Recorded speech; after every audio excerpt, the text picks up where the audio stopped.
আসসালামু আলাইকুম প্রিয় ভাই ও বন্ধুরা, দেখতে পাচ্ছেন আমি একটি মাহফিলে এসেছিলাম এবং এখানে মাহফিলের যে অবস্থা বর্তমান, সেই মাহফিলের বর্তমান চিত্রটি আপনাদের সামনে উত্থাপন করার জন্য মূলত এই ভিডিওটি করছি। এটা হলো গ্রামের পর্যায়ে একটা মাহফিল। এখানে দেখেন অনেক লোক মাহফিলে, কিন্তু এখন বর্তমান অনেক লোক হয়, বাট শেষে কিন্তু একটা চমক থাকছে।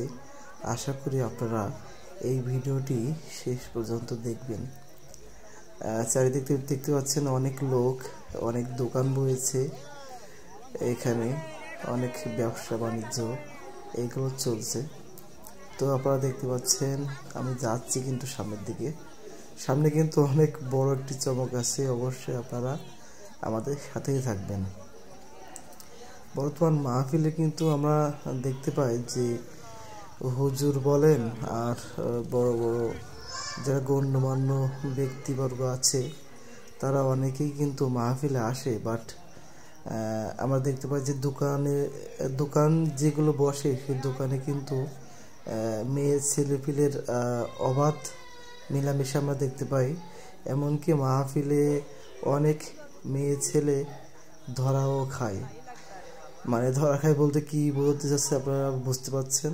তো আমি কিন্তু আমাদের মাহফিলের যে মূল প্যান্ডেল সেখানে যাব, লাইভ আপনারা দেখতে পাচ্ছেন সরাসরি। এখানে কিন্তু কোনো ভিডিও কাট নাই। তো যাই হোক, যে কথা বলছিলাম, আমরা দেখতে পেয়েছি যে বাজারে আমি তাদের দিকে ক্যামেরাটা আসলে ধরিনি।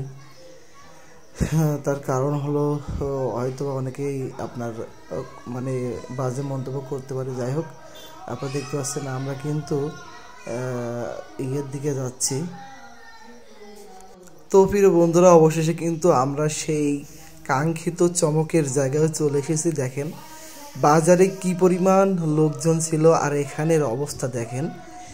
আমি এখানে এসে অবাক হয়ে গেছি যে একটা মাহফিল প্যান্ডেল যেখানে লোক থাকার কথা ছিল অনেক, সেখানে বক্তা ওয়াজ করছে, আর এখানে শ্রোতা দেখেন সব মিলায়ে 10 থেকে 15 জনের বেশি হবে না। তো এই হলো বর্তমান মাহফিলের অবস্থা। আসলে মাহফিল এখন মেলায় পরিণত হয়ে গেছে। বাজারঘাটের লোকের জায়গা দেওয়া যায় না, আর মাহফিল মাঠে কোনো লোক পাওয়া যায় না। প্রিয় বন্ধুরা, আমি কিন্তু মাহফিল ছোট করার জন্য ভিডিওটি করিনি। আমি আপনাদের দেখাতে চাইছি যে বর্তমান যে অবস্থা, আমি মনে করি এই মাহফিল থেকে যে বাজার, এই বাজারগুলো উঠাই দেওয়া উচিত। যারা মূলত মাহফিলে আসবে তারা শুধুমাত্র কোরআন হাদিস শোনার জন্যই মাহফিলে আসবে। এটা অনেকেই দ্বিমত পোষণ করতে পারে। আপনাদের মতে কি বলে আপনারা অবশ্যই জানাবেন, কারণ আপনাদের কিন্তু আমি সরাসরি দেখালাম যে মাহফিলের অবস্থা কি আর বাজারের অবস্থা কি। ধন্যবাদ সবাইকে। আসসালামু আলাইকুম।